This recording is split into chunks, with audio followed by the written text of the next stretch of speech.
1 pint of blood. That was the price of admission into a world Sabrina Morgan never asked to enter. One moment, she was wiping grease off a diner counter, worrying about an eviction notice.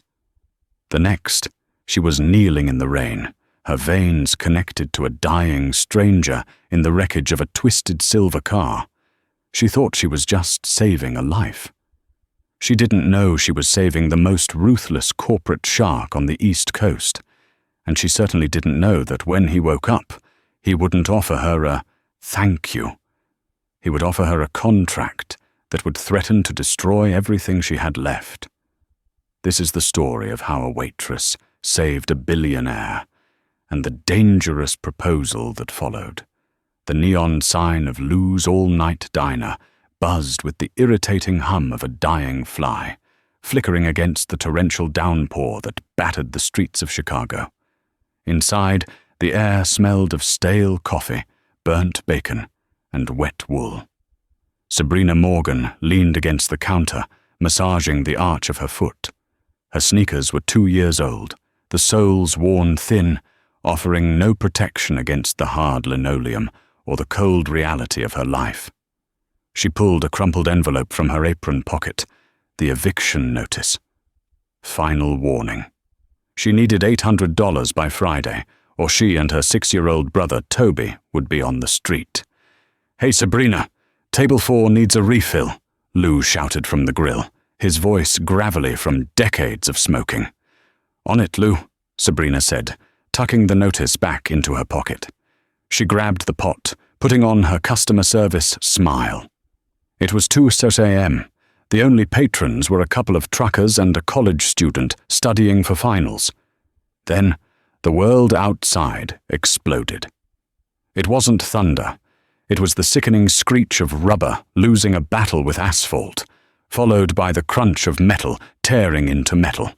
The sound was so loud, it rattled the coffee cups in Sabrina's hands. The diner went silent. Then, a horn began to blare, a continuous, mournful wail. Sabrina didn't think. While Lou froze with his spatula in mid-air, Sabrina dropped the coffee pot, shattering it, and bolted for the door. The rain hit her like icy needles.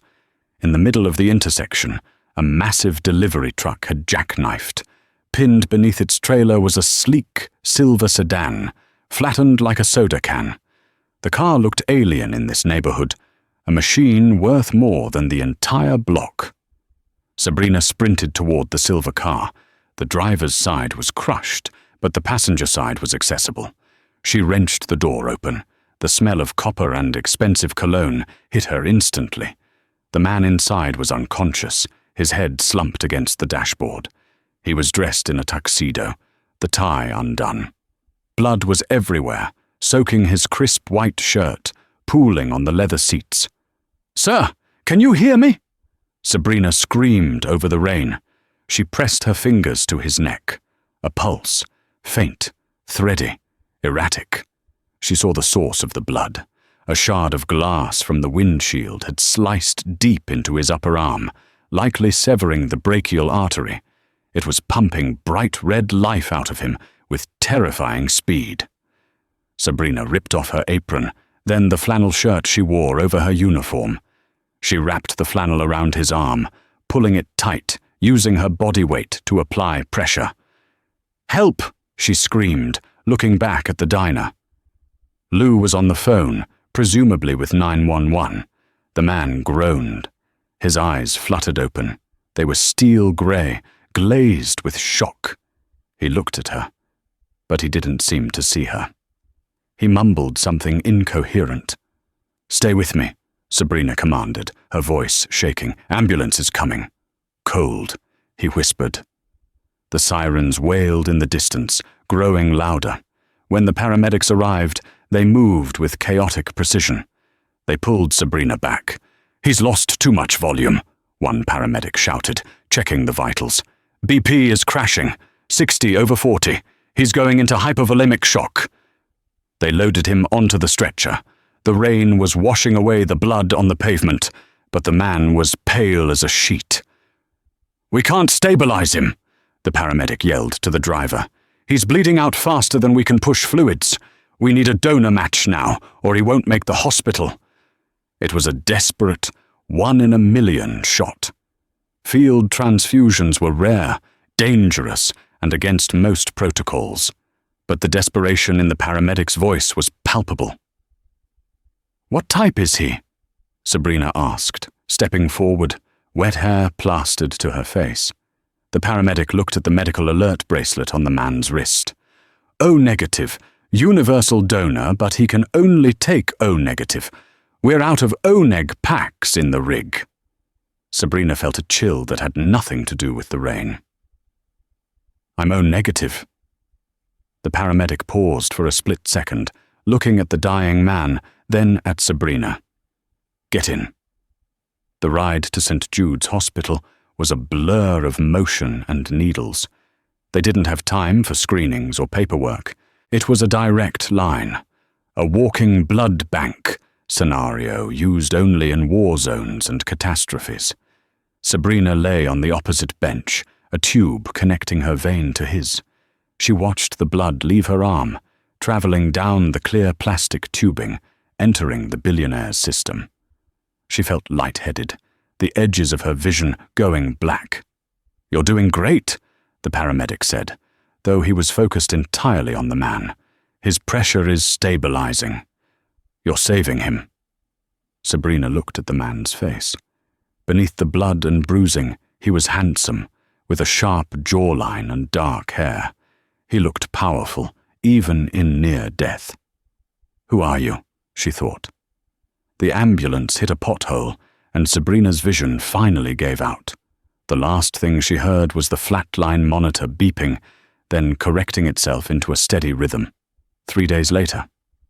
The private suite on the top floor of St. Jude's Hospital smelled of lilies and antiseptic. It was quiet, insulated from the noise of the city below. Ethan Caldwell opened his eyes. The headache was blinding, a sharp throb behind his temples. He tried to sit up, but a firm hand pushed him back down. "Easy, Ethan. You've been out for 72 hours. Ethan blinked, focusing on the man standing beside the bed. It was Preston, his chief of staff, and only friend. Preston looked exhausted, his usually impeccable suit rumpled. "What happened?" Ethan croaked. His throat felt like sandpaper. "The gala. You left early. It was raining. A truck lost control." Preston recited the facts clinically. "Your driver." "Martin didn't make it, Ethan. I'm sorry."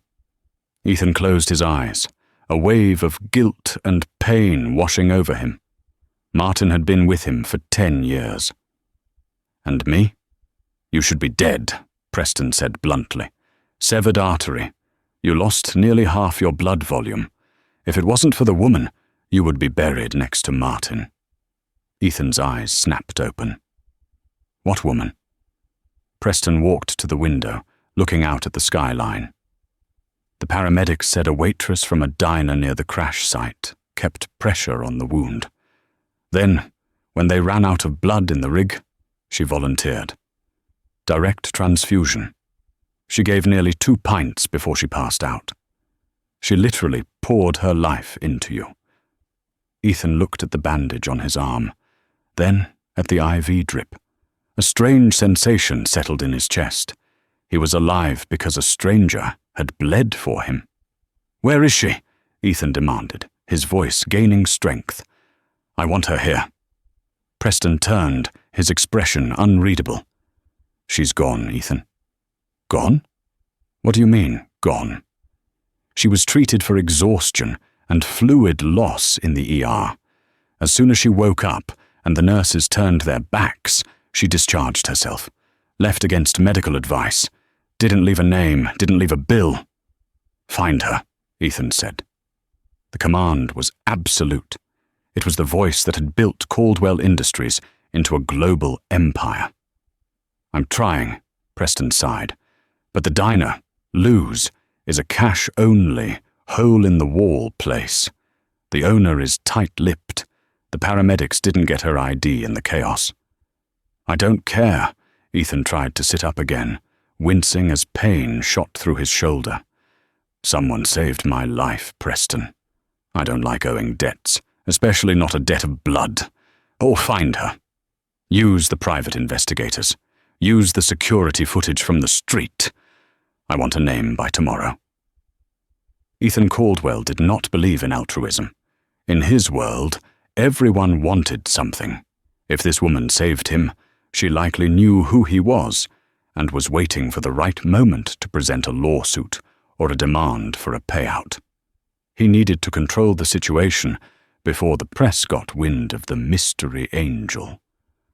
But as he lay there in the silence, listening to his own heartbeat, he couldn't shake the vague memory of a soft voice amidst the rain. "Stay with me." It took 5 days for Preston's team to find her. Ethan sat in the back of a blacked-out SUV parked across the street from Lou's all-night diner. He was healed enough to walk, though his arm was still in a sling, hidden beneath his cashmere coat.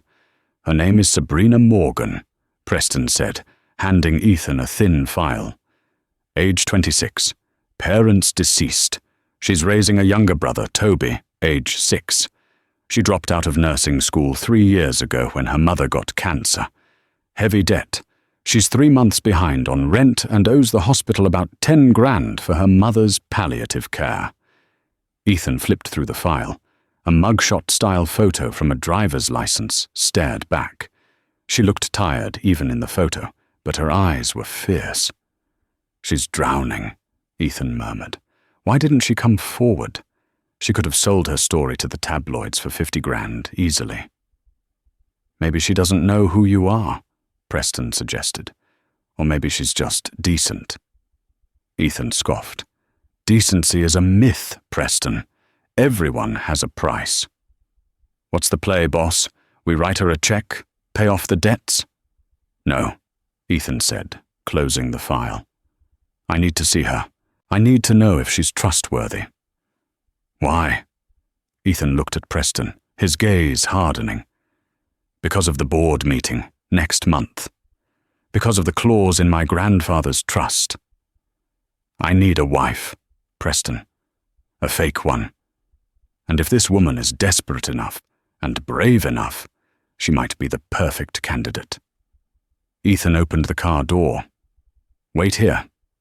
He walked across the wet pavement, the collar of his coat turned up. He entered the diner. It was midday, and the lunch rush was dying down. He sat in a booth in the corner. A moment later, she appeared. She looked exactly like her file, but thinner. Her uniform was clean but frayed. She had dark circles under her eyes, but her movement was efficient, quick. "Coffee?" she asked, pulling a pad from her apron. She didn't recognize him. He had been covered in blood and rain that night, and now he was clean-shaven and wearing glasses. "Black. And a slice of cherry pie," Ethan said. She nodded and walked away. Ethan watched her. She moved with a silent grace. He saw her interact with an old man at the counter. She smiled, a genuine, warm smile that transformed her face. She slipped the old man a free donut when the owner wasn't looking. She breaks rules for compassion, Ethan noted. Dangerous, but useful. When she returned with the coffee, Ethan noticed a bruise on her arm, the puncture mark from the IV needle. It was still purple. "Rough week?" Ethan asked, gesturing to the bruise. Sabrina instinctively pulled her sleeve down. "You could say that, just a routine checkup." "You look tired," Ethan pressed, testing her. "Working double shifts?" "Got bills to pay," she said, her tone polite but guarded. "Can I get you anything else?" "I heard about a crash out front a few days ago," Ethan said, watching her eyes closely. "Big fancy car. Did you see it?" Sabrina froze for a microsecond. Her grip on the coffee pot tightened. "I heard it. Terrible business. I hope the driver is okay." "He lived," Ethan said softly. "Rumor has it a waitress saved him." Sabrina's face shut down. She looked around nervously. "People talk too much. I just did what anyone would do. Not anyone, Ethan corrected. Most people would film it with their phones. Sabrina looked him in the eye. Sir, I have other tables. Enjoy your pie. She walked away. She didn't brag. She didn't want credit. She was hiding it. Ethan ate his pie slowly. He watched her deal with a rude customer who complained about the soup. She remained calm, dignified, even as the man insulted her. She had steel in her spine. Ethan left a $100 bill on the table for a $5 meal and walked out. Back in the car, Preston looked at him. Well? She's the one, Ethan said. Drive. I have a proposal to write. The envelope taped to the door of apartment 4B was neon orange. It was a color that screamed emergency, a color that Sabrina Morgan had learned to fear more than the sight of blood. She stood in the hallway, her grocery bag heavy with cheap noodles and bruised apples, staring at the sheriff's notice. Eviction order. Vacate within 24 hours. No, she whispered, her voice cracking. No. I had until Friday. The door opened before she could unlock it. Her landlady, Mrs. Higgins, stood there. She wasn't an evil woman, just a tired one who couldn't afford charity. I'm sorry, Sabrina, Mrs. Higgins said, not meeting her eyes. The bank is breathing down my neck. I rented the place to a couple with cash up front. You need to be out by tomorrow morning. Sabrina dropped the grocery bag. The apples rolled across the dirty carpet of the hallway. Mrs. Higgins, please. I have a shift tonight. I can get you $200 by morning. I need $2,000, Sabrina. Past due and current. It's over. Mrs. Higgins closed the door, leaving Sabrina in the hallway. Inside the apartment, Sabrina heard the television. Toby was watching cartoons, blissfully unaware that his world was about to collapse. Sabrina leaned her forehead against the peeling paint of the doorframe and fought back tears. She had sold her mother's jewelry. She had taken double shifts. She had given her own blood to a stranger. And it wasn't enough. She was going to lose Toby to foster care. That was the reality. If they were homeless, social services would step in.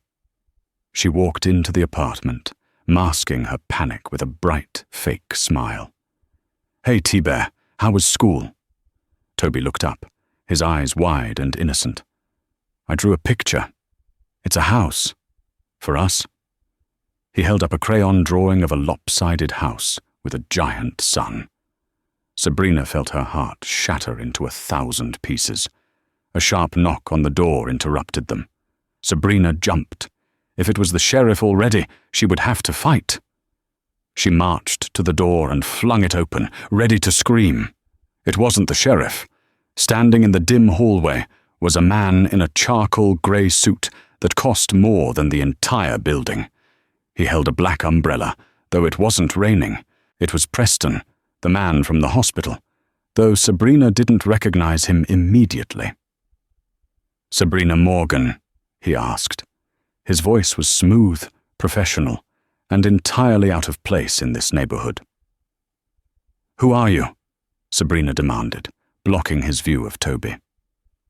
I represent a private party who wishes to discuss a business opportunity with you, Preston said. He glanced at the eviction notice on the floor, then back at her. An opportunity that would solve your current housing crisis immediately. Sabrina narrowed her eyes. I don't do illegal things. Get lost. It's not illegal, Ms. Morgan. It is, however, urgent. My employer is the man you saved 3 nights ago. Sabrina froze. The man in the silver car. The billionaire. He wants to say thank you, Sabrina asked. He wants to make you a proposal, Preston corrected. He is waiting in the car. He doesn't like to wait. Sabrina looked back at Toby, who was coloring his dream house. She looked at the eviction notice. She had 0 options. 5 minutes, she told Preston. If this is a joke, I'm calling the cops. The car was a Rolls-Royce Phantom, idling silently at the curb like a beast of prey. Sabrina had never sat on leather this soft. The interior smelled of cedar and money. The partition was up. Sitting in the back was the man she had saved. Ethan Caldwell looked different than he had in the diner. In the diner, he had been observing. Now, in his element, he was commanding. His arm was still in a sling, but his presence filled the car. He looked at her with those steel-grey eyes, assessing her value. "Sabrina," he said. "No pleasantries.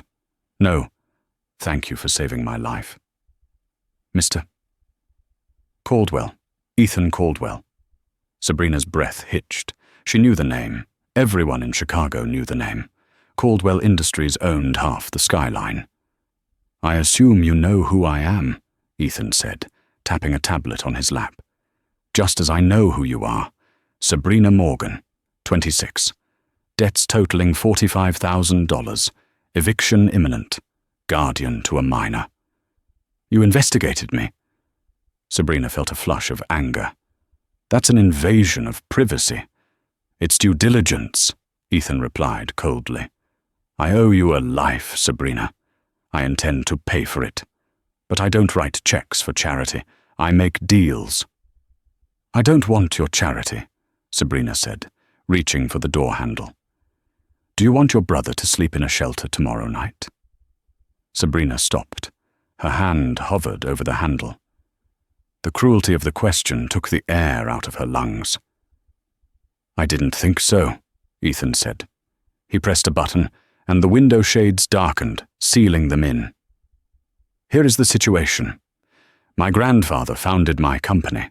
He left a clause in his trust to inherit the controlling stake and prevent a hostile takeover by my board of directors, specifically a man named Declan Thorne. I must be married by my 30th birthday." He looked at his watch. "My birthday is in 3 weeks." Sabrina stared at him. "You're rich. You're handsome. Surely you can find a woman to marry you." "I don't want a wife, Sabrina. I want a partner in a contract. Women in my circle want the Caldwell name, the status, the love. They are messy, emotional, liabilities. I need someone who understands what it means to survive. Someone who needs the money enough to follow the rules." He turned the tablet toward her. It displayed a contract. "1 year, Ethan said. You marry me. We live together in my penthouse to maintain appearances. You attend galas, dinners, and charity events. You play the role of the devoted fiancé and then wife. In public, we are in love. In private, we are strangers." "And in return?" Sabrina asked, her voice trembling. "I pay off all your debts immediately," Ethan said. "I set up a trust fund for Toby's education that guarantees he goes to any college he wants. And at the end of the year, you walk away with $5 million. $5 million, the number hung in the air like a hallucination. "Why me?" Sabrina whispered. Ethan looked at her arm, where the faint bruise from the transfusion remained. "Because you gave me your blood without asking for a dime. You have integrity, and because you are desperate. Desperation makes people loyal." "This is crazy," Sabrina shook her head. "I can't just sell myself." "You're not selling yourself," Ethan said sharply. "You are selling your time. 1 year of your life to secure your brother's entire future. Or you can walk out that door, get evicted, and lose Toby to the system. It's a business decision, Sabrina. Make it." Sabrina looked out the tinted window. She saw the crumbling brick of her apartment building. She thought of Toby's drawing. "A house for us." She looked back at Ethan. His face was a mask of indifference, but his eyes were intense. He needed this as much as she did. "What are the rules?" she asked. Ethan's lips curved slightly. Not a smile, but a sign of approval. "Rule number 1. Absolute discretion. No one knows this is fake. Not your friends, not the staff, not Toby. Rule number 2. You do what I say regarding public appearances. Rule number 3. No emotional entanglements. We do not fall in love. We do not share a bed. This is a cold war, Sabrina, and you are my soldier. And Toby? He comes with you. I have a staff. He will be cared for better than he ever has been. Sabrina took a deep breath. She felt like she was standing on the edge of a cliff. I have a condition, she said. Ethan raised an eyebrow. Negotiating already? I want to keep my job at the diner, Sabrina said. Maybe not full-time, but I won't be a trophy who sits around all day. I need to keep something that's mine. Ethan considered this. Accepted. But you travel with security. He extended his hand. It was large, warm, and calloused. Do we have a deal, Miss Morgan? Sabrina looked at his hand. She thought of the red rain, the blood flowing from her arm to his. Their lives were already mixed. This was just the paperwork. She took his hand. Deal. The transition was violent in its speed. Within 2 hours, movers, polite, silent men in uniforms, had packed up the few belongings Sabrina and Toby actually wanted to keep. The rest was left behind. Mrs. Higgins watched from her doorway, mouth agape, as Sabrina walked out of the building, holding Toby's hand, flanked by private security guards. Where are we going, sissy? Toby asked, clutching his stuffed bear. We're going on an adventure, T-Bear, Sabrina said, forcing a smile. A really big adventure. The drive to the Gold Coast took 20 minutes. They pulled up to the Spire, the tallest, most exclusive residential building in Chicago. The elevator ride made Toby's ears pop. When the doors opened directly into the penthouse, Sabrina gasped. It was a palace of glass and steel. The view of Lake Michigan was panoramic. The floors were marble, the furniture modern and stark. It was beautiful, but it felt like a museum, not a home. It was cold. Welcome home, Preston said, waiting for them in the foyer. Mr. Caldwell is in his study. He has a conference call. I will show you to your quarters. Quarters, Sabrina repeated. Right. She was led to a wing of the penthouse that was larger than her entire apartment building. Toby was given a room filled with toys that must have been purchased in the last hour. Legos, a train set, a massive bed shaped like a race car. Toby screamed with joy and dove into the Legos. Sabrina watched him, a lump in her throat. He was happy. That was all that mattered. Your room is this way, Preston said. He led her to a master suite down the hall. It was elegant, with a walk-in closet filled with clothes in her size. How? Sabrina touched a silk dress hanging on the rack. Mr. Caldwell is thorough, Preston said. Dinner is at 8 p.m. Dress formally. Mr. Caldwell expects punctuality. Preston left, closing the door with a soft click. Sabrina stood alone in the center of the room. She walked to the mirror. She looked the same. Messy bun, tired eyes, cheap jeans. But everything around her had changed. She stripped off her clothes and stepped into the massive shower. The hot water felt like forgiveness.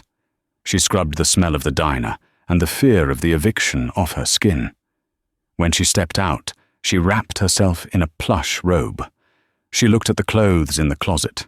She chose a simple navy blue dress. It fit perfectly, hugging her curves in a way her old clothes never did. She applied a little makeup. She brushed her hair until it shone. When she looked in the mirror again, she didn't see the waitress. She saw someone else. Someone dangerous. At 8 p.m. sharp, she walked into the dining room.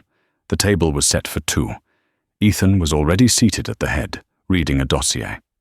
He wore a fresh suit, no tie. He looked up as she entered.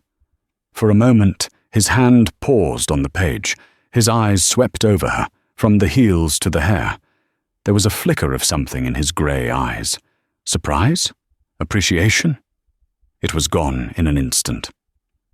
"Sit," he said. Sabrina sat. The table was long, putting 10 feet of distance between them. "Toby is settled?" Ethan asked, not looking up from his papers. "He loves the room, thank you," Sabrina said. "Good. Tomorrow the work begins. You will meet with my stylist, my publicist, and my etiquette coach.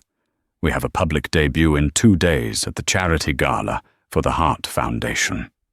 2 days? Sabrina choked on her water. "I don't know the first thing about being a billionaire's fiancé."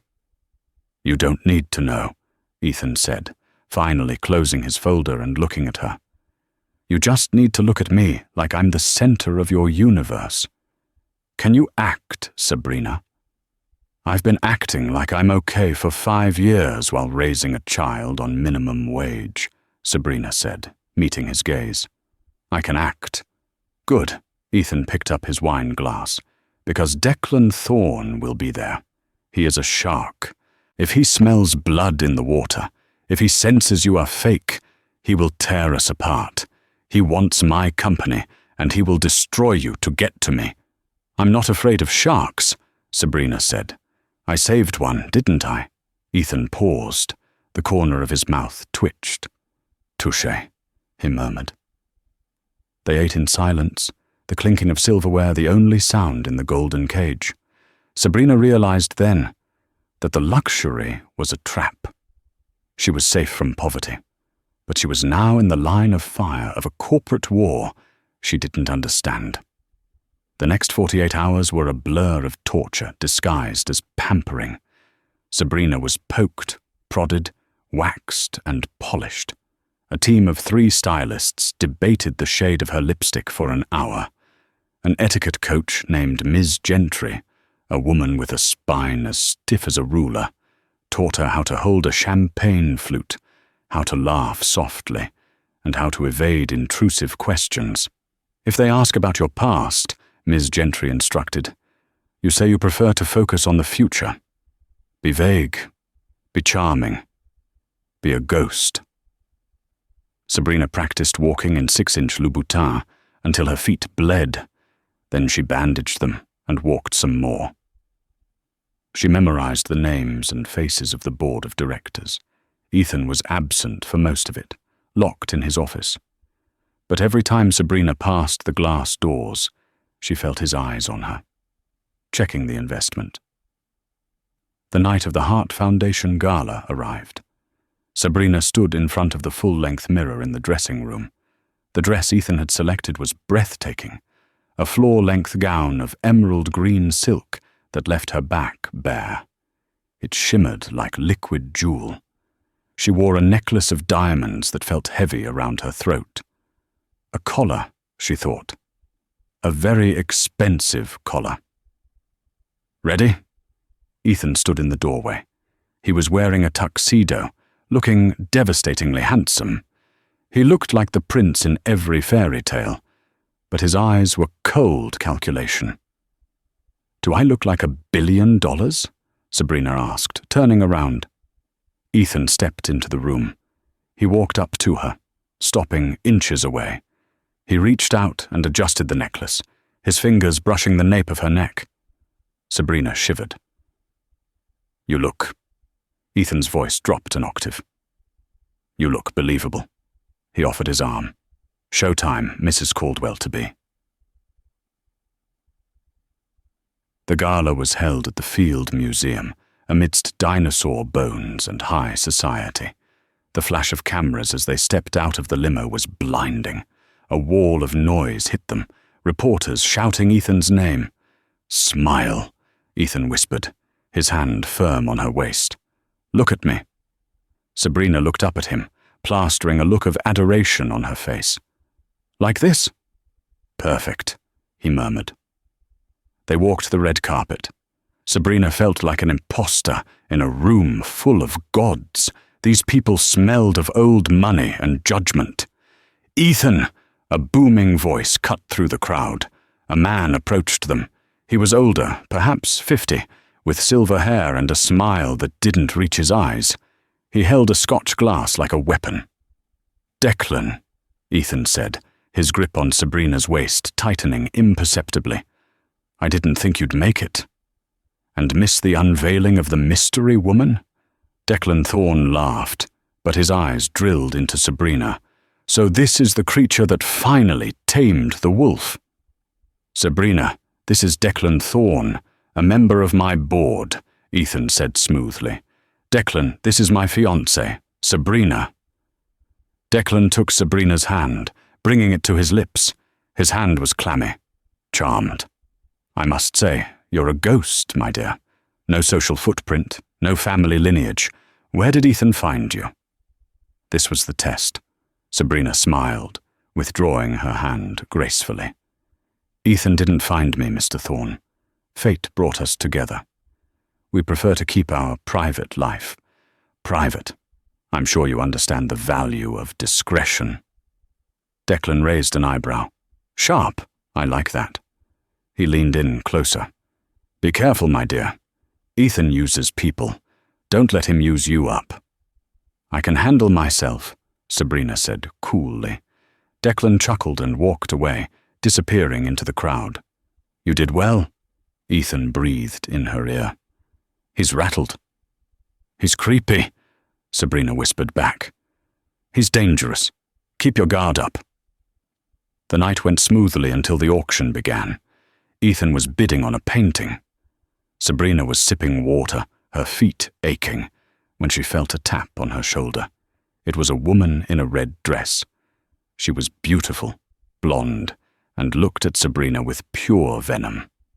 "So you're the waitress," the woman hissed. Sabrina froze. "Excuse me? Don't play dumb.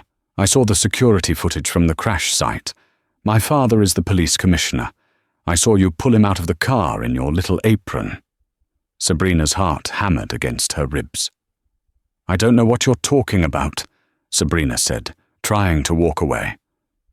The woman grabbed her arm. "I was supposed to be the one on his arm tonight. I've been working on Ethan for 2 years. Then you swoop in with your sob story and your O-negative blood? How much is he paying you?" People were starting to turn. The veneer of the perfect fiancé was cracking. "Let go of me," Sabrina said, her voice low. "Or what? You'll spill soup on me?" The woman sneered. Suddenly, a shadow fell over them. Ethan was there. He didn't look at the woman. He looked at Sabrina's arm where the woman was gripping it. "Is there a problem, Jessica?" Ethan asked. His voice was soft, but terrifying. Jessica released Sabrina instantly. "Ethan, darling, I was just getting to know your help." "Sabrina is my future wife," Ethan said, loud enough for the nearby tables to hear. "And you are making a scene. I think it's time you left." Jessica turned pale. "Ethan, please." "Security," Ethan signaled.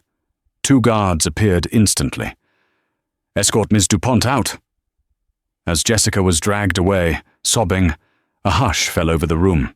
Ethan turned to Sabrina. He took her face in his hands, right there in front of everyone. "Are you okay?" he asked. And for the first time, it didn't feel like acting. He looked genuinely furious that someone had touched her. "I'm fine," Sabrina managed to say. "Let's go," Ethan said. "We've made our point." He led her out of the ballroom, leaving a room full of stunned socialites in their wake. In the car, the silence was heavy. Sabrina was shaking. "She knows," Sabrina said. "She knows I'm a waitress." "It doesn't matter," Ethan said, staring out the window. "Let them talk. It makes it more romantic. The prince and the pauper. The press will eat it up." He turned to look at her. "You handled her with dignity. You didn't scream. You didn't fight back physically. You acted like a queen." "I wanted to punch her," Sabrina admitted. Ethan laughed, a real, genuine laugh. It transformed his face, making him look younger, less severe. "Maybe next time," Ethan said. "I'll hold your purse." Sabrina looked at him, surprised by the camaraderie. For a second, the contract didn't exist. They were just two people escaping a lion's den. But the moment was broken by Ethan's phone ringing. He answered it, his face hardening back into stone. "What?" Ethan snapped. He listened, his jaw clenching. "When? How?" He hung up, his face grey. "What is it?" Sabrina asked. "It's the diner," Ethan said, looking at her with apology in his eyes. "Lou's. It's on fire." The Rolls-Royce screeched to a halt behind the fire trucks. The air was thick with grey smoke and the smell of burning grease and memories. Sabrina didn't wait for the security detail. She threw open the door, her emerald gown dragging in the soot-stained puddles on the sidewalk. "Lou!" she screamed, running toward the police line. The diner, her sanctuary, her livelihood, the place where she had grown up serving coffee to truck drivers, was a skeleton of flames. The windows had blown out. The neon sign that buzzed incessantly was gone, melted into slag. A police officer stepped in her path. "Mom, stay back. It's not stable." "My boss is in there," Sabrina cried, trying to push past him. "I'm here, kid. I'm here." Sabrina spun around. Sitting on the back bumper of an ambulance, wrapped in a shock blanket, was Lou. His face was covered in soot, and he was coughing, but he was alive. Sabrina collapsed to her knees in the wet street, regardless of the dress. She hugged the old man, burying her face in his smoky shoulder. "I thought you were dead." "I closed up early," Lou rasped, patting her back with a trembling hand. Went to the back alley to take out the trash. Then, boom. The whole kitchen went up. Just like that. Ethan appeared beside them. He stood stark against the chaos in his tuxedo, looking like a grim reaper. He placed a hand on Sabrina's shoulder, not possessively this time, but protectively. "Officer," Ethan said to the cop, his voice cutting through the noise of the sirens. "Who is the lead investigator?" "Detective Miller," the cop said, recognizing Ethan instantly. "But Mr. Caldwell, this looks like a gas leak." "It wasn't a gas leak," Ethan said, his eyes scanning the crowd of onlookers. He spotted a black sedan parked down the block, driving away slowly as he looked. "It was arson." Sabrina looked up at him, her mascara running. "Arson? Who would burn down Lou's?" Ethan looked down at her, and for the first time, she saw fear in his eyes. Not fear for himself, but fear for her. "Thorne," Ethan whispered. "He couldn't get to me. He couldn't break you at the party. So he went after what you love. He's sending a message." Sabrina stood up slowly.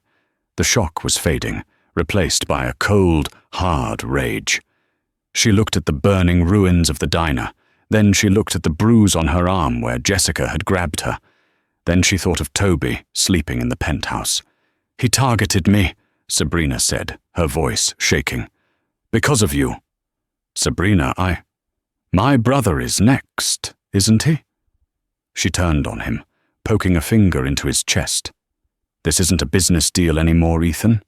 You brought a war to my doorstep. Lou could have died. Toby could be hurt.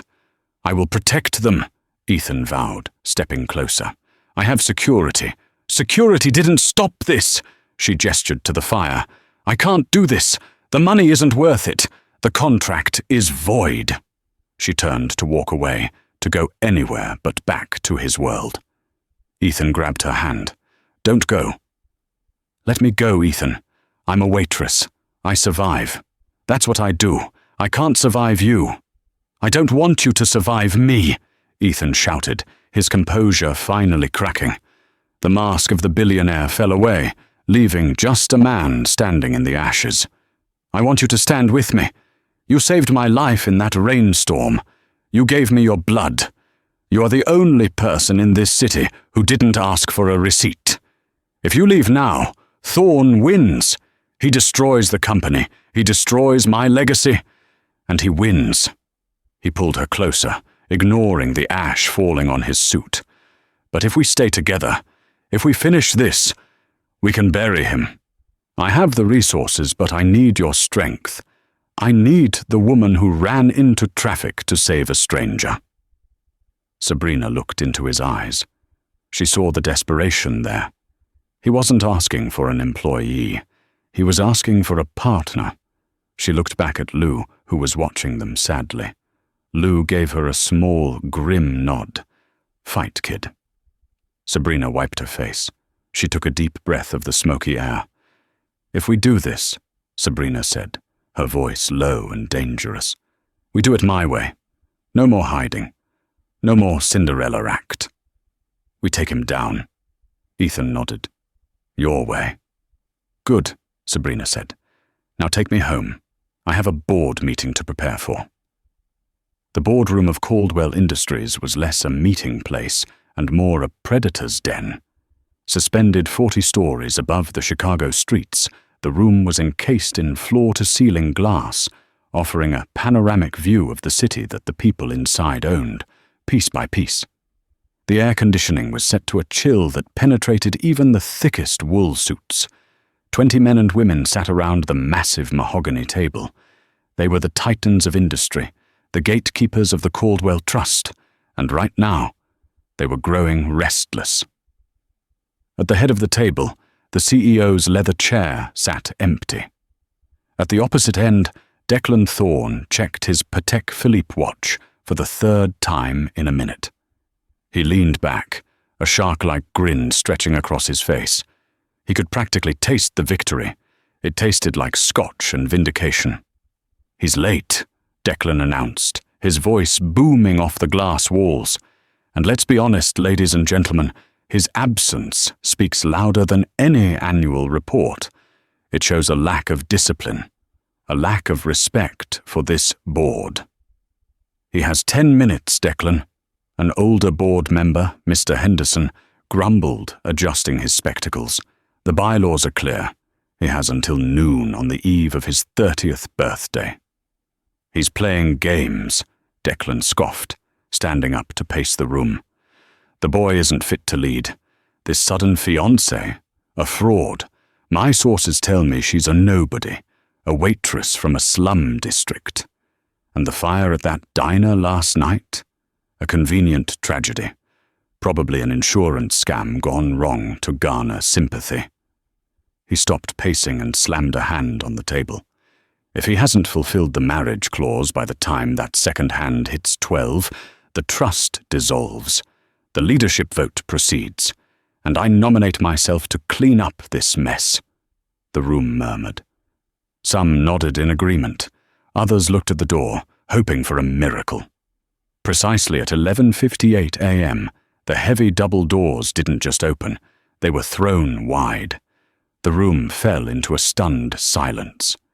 They expected Ethan Caldwell in a tuxedo, perhaps looking disheveled, but still playing the part of the prince.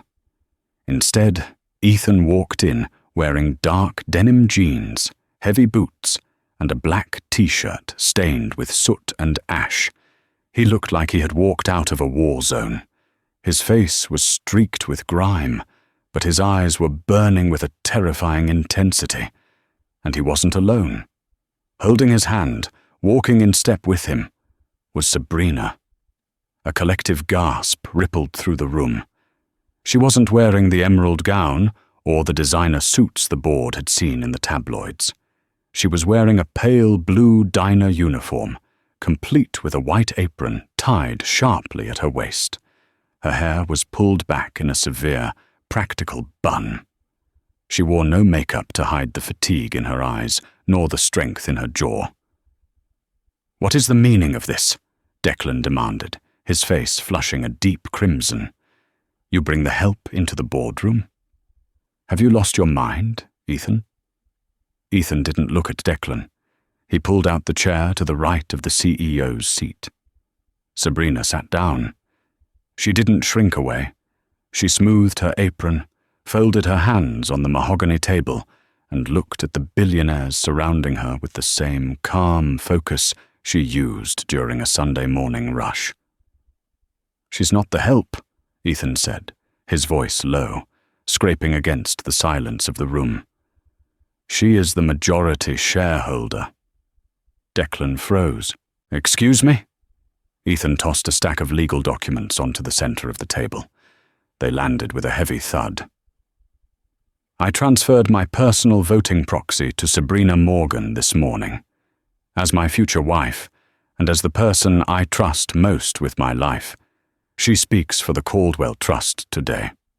Ethan remained standing behind her chair, a silent sentinel.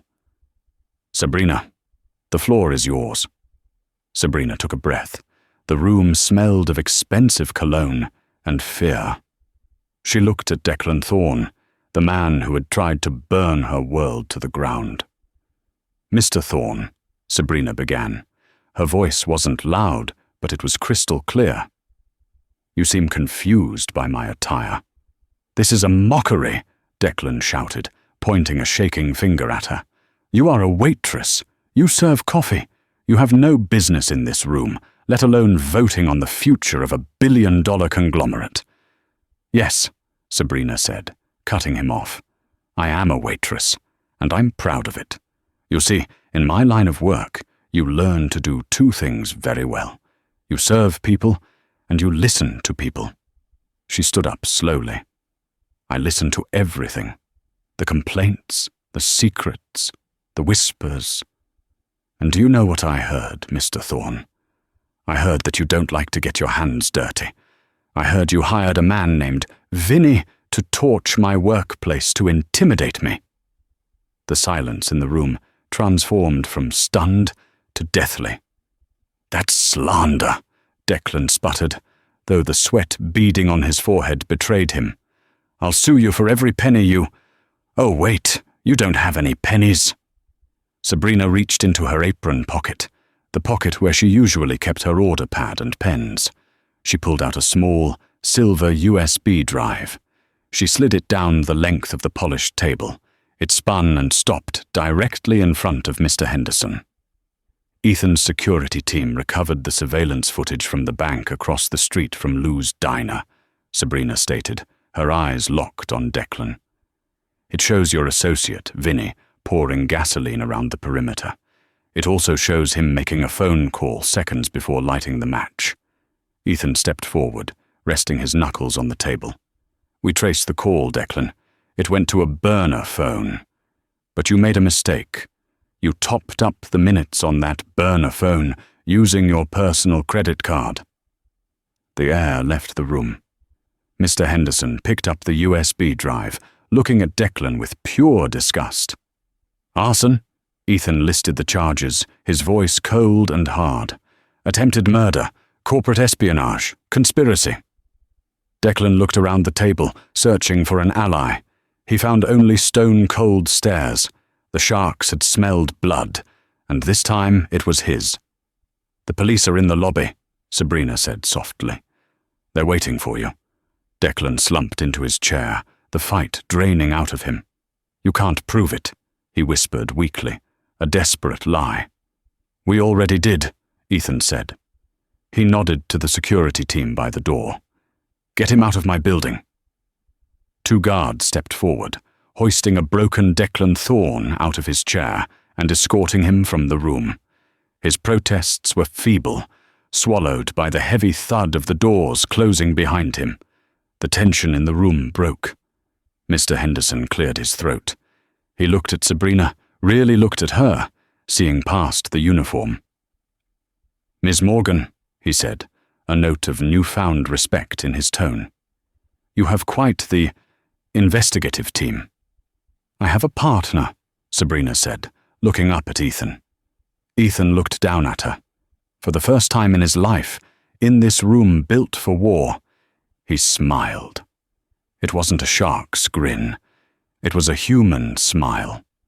The marriage takes place tomorrow at City Hall, Ethan announced to the board. Simple, private, no press, no galas. And the contract? Henderson asked, shuffling his papers. We need to ensure the prenuptial terms are solid, to protect the assets. Ethan looked at Sabrina.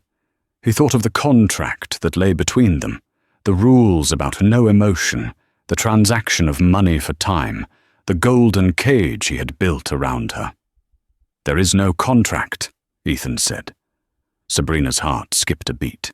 She looked up at him sharply. "I tore it up this morning," Ethan continued, addressing the board but looking only at her. "Sabrina is free to go. She keeps the money I transferred. She keeps the apartment for her brother. She owes me nothing. The deal is void."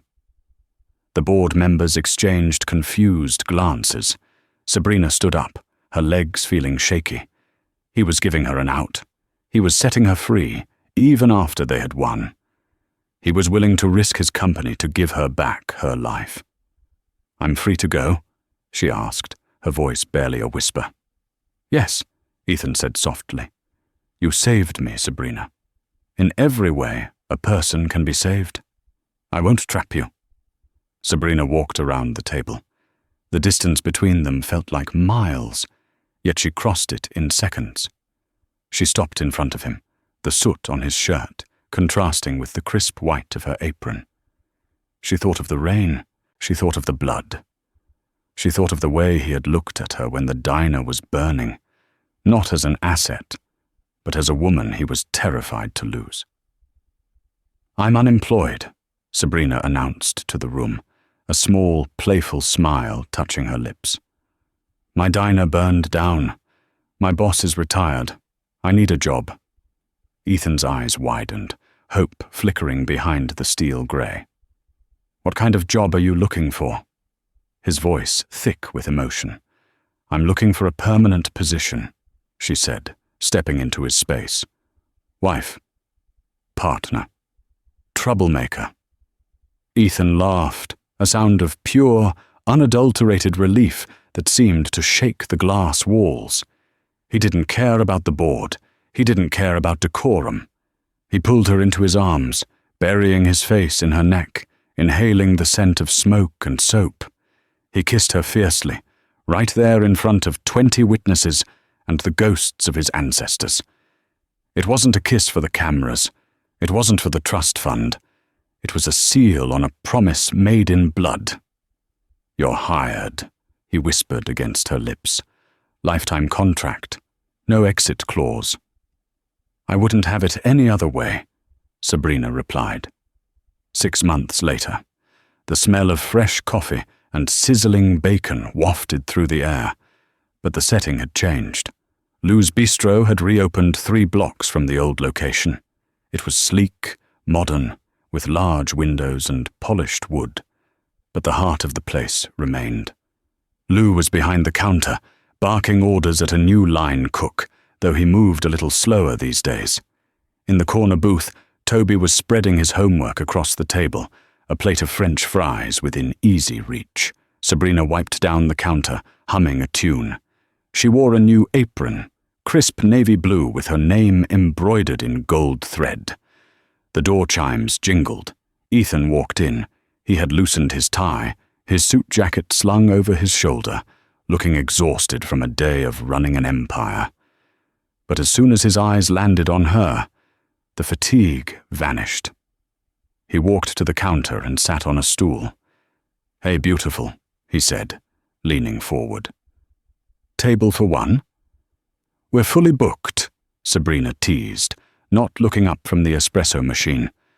"Very exclusive place. You need a reservation months in advance." "I hear the manager has a soft spot for billionaires with bad luck," Ethan said, reaching across the counter to cover her hand with his. Sabrina stopped. She looked at him, her eyes warm and full of light. "The manager is tough," she said, lacing her fingers with his. "She walked through fire for you." "I know," Ethan said, lifting her hand to kiss her knuckles, right over the spot where her engagement ring sparkled, a simple band of diamonds that matched the fire in her eyes. "And I'd walk through hell for her." Sabrina poured him a cup of black coffee and slid it across the counter. It wasn't part of a contract. It wasn't a transaction to pay a debt. It was just love, served hot, 1 cup at a time. And that is the incredible story of Sabrina and Ethan. It started with a tragedy on a rainy Chicago street and ended with a love that conquered the corporate world. Sabrina proved that you don't need $1 billion to be powerful. You just need courage, loyalty, and a heart willing to give everything, even your own blood, to save a stranger. What do you think? If you were in Sabrina's shoes, when Ethan offered to tear up the contract in the boardroom, would you have walked away with the money or stayed for the man? Let me know your thoughts in the comments below. I read every single one. If this story moved you, please hit that like button. It really helps the channel grow. And don't forget to subscribe and ring the bell so you never miss a story that touches the heart. Thanks for watching, and I'll see you in the next video.